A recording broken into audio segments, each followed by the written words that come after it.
Okay guys, now we're back to our discussion of civil rights.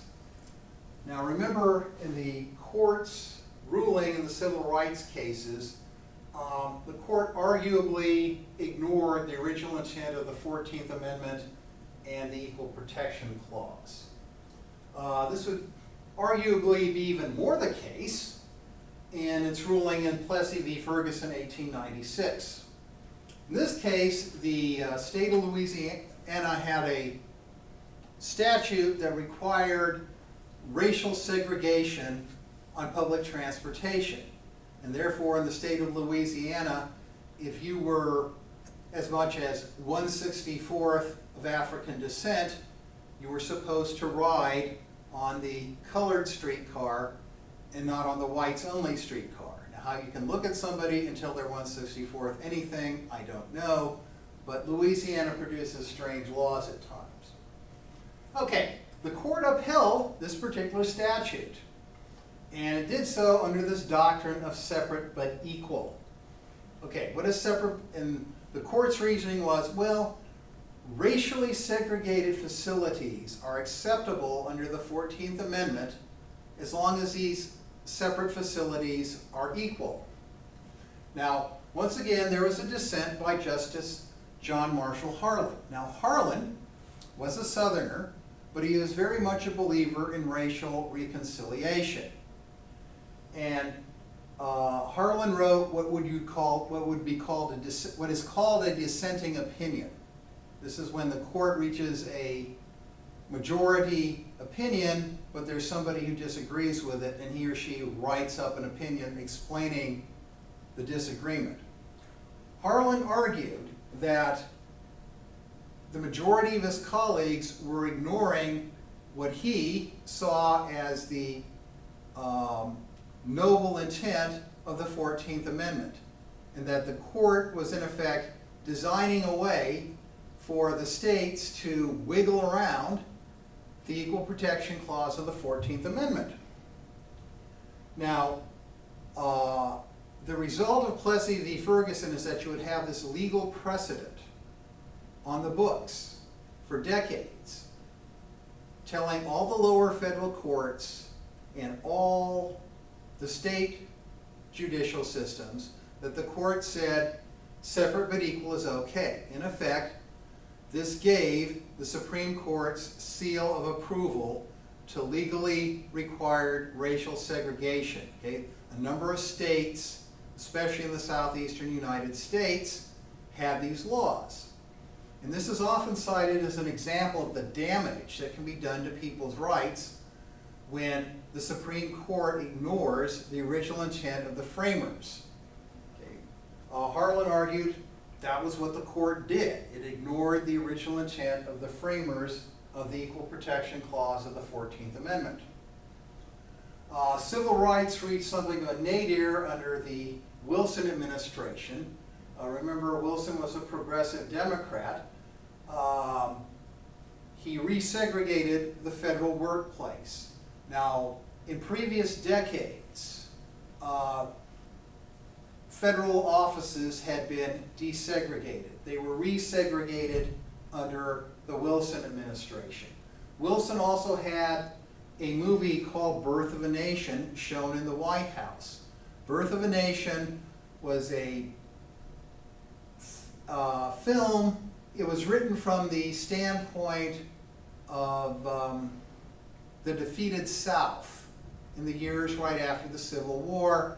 And it has things like portraying the Ku Klux Klan as the heroic defenders of the honor of white Southern womanhood. It was a well-made movie for its time, but it was very much a bit of propaganda in defense of racial segregation in the South. It was endorsed by a president of the United States. Now, in later decades, you had presidents who could use the federal contracting power on behalf of putting an end to employment discrimination, at least to some extent. Remember when we discussed federalism, when we talked about how the federal government's role grew after the 1930s. Well, the Roosevelt administration signed a lot of federal contracts, first for the New Deal public works projects and later for military contracts during World War II. And there were often clauses put in these contracts saying that if you take federal money, you're not going to discriminate against potential employees on racial grounds. The Truman administration made some moves to try to further civil rights. Now, this is very difficult for a number of reasons. First off, Harry Truman had to outgrow some of his own prejudices. He had been raised in Missouri, which was a so-called border state during the Civil War. There were a lot of Confederate sympathizers there. His own family had fought for the South. Despite this fact, Truman was very perturbed when he would hear reports of African American veterans being lynched when they returned home, in some cases still wearing their uniforms. Truman did appoint a commission on civil rights. Problem was, a lot of times into the 40s and 50s, it would be very difficult to get meaningful civil rights legislation through the Congress, because the people who would benefit the most from civil rights were often the ones who were kept from voting. Okay, but Truman did try. One of his big achievements was to finally complete the racial integration of the armed forces and also integrate military housing areas. Okay, those areas on military bases where servicemen lived with their families, those were desegregated under the Truman administration. You also had legal battles fought in the federal court system, especially by the legal team of the NAACP, the National Association, ahead of myself here, excuse me, the National Association for the Advancement of Colored People. It hired a first-rate legal team that chipped away at separate but equal in the federal court system. And remember, it's often difficult to get civil rights legislation through Congress or state legislatures. But the U.S. Supreme Court started ruling against various racially segregated educational programs in places like Texas and Oklahoma, where students had been denied access to their faculty office hours when they were in law school, or various graduate programs where students couldn't get to the library. Okay, so you had a number of court rulings that began to chip away at separate but equal. And this was the big buildup to an important Supreme Court case, Brown versus Board of Education of Topeka, Kansas in '54. Now, the big legal point was that this overturned the doctrine of separate but equal that had been established in Plessy v. Ferguson.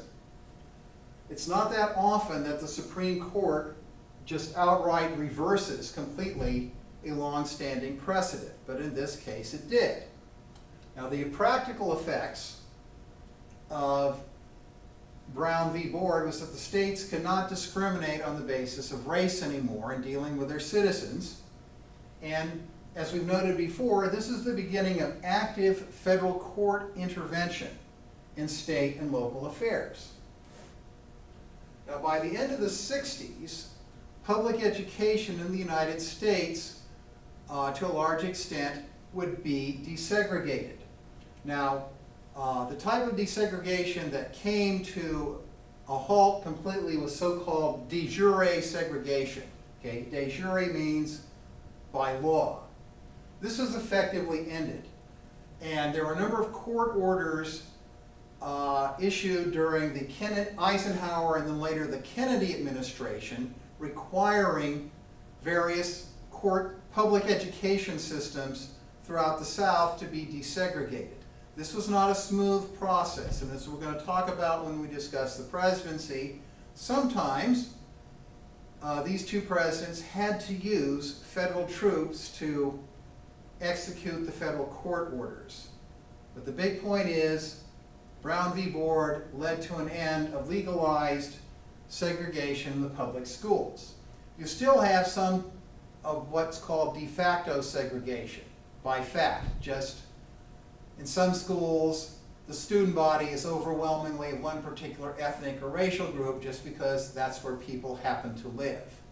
But legalized segregation of public education was ended pretty much after Brown v. Board. Now, those of us who were not alive at the time might not realize the extent of this social revolution that happened in many parts of the United States. The civil rights revolution of the late 50s and 60s did change an awful lot in the United States. Now, what made this all possible? Okay, I wrote down a couple of things. They're not necessarily in order of importance, okay, just as they occurred to me. But these are some of the things that I think would arguably explain the advances of civil rights, late 50s and 1960s. Okay, for one thing, a general trend in Supreme Court rulings.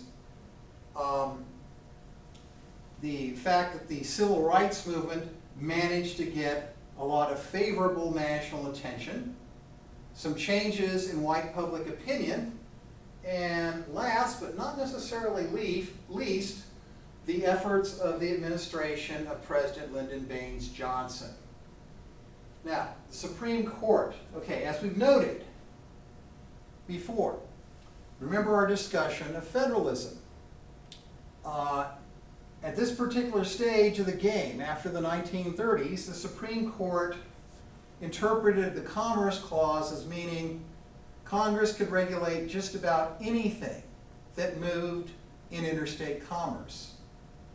Okay, and this would be very important because the constitutional basis of a lot of the 1964 Civil Rights Act is, or should we say, rests on the idea that racial discrimination in public accommodations was interfering with the free flow of commerce. And as we noted, since Brown v. Board in 1954, the Supreme Court and the federal court system in general often began closely monitoring the states for their compliance with the Bill of Rights.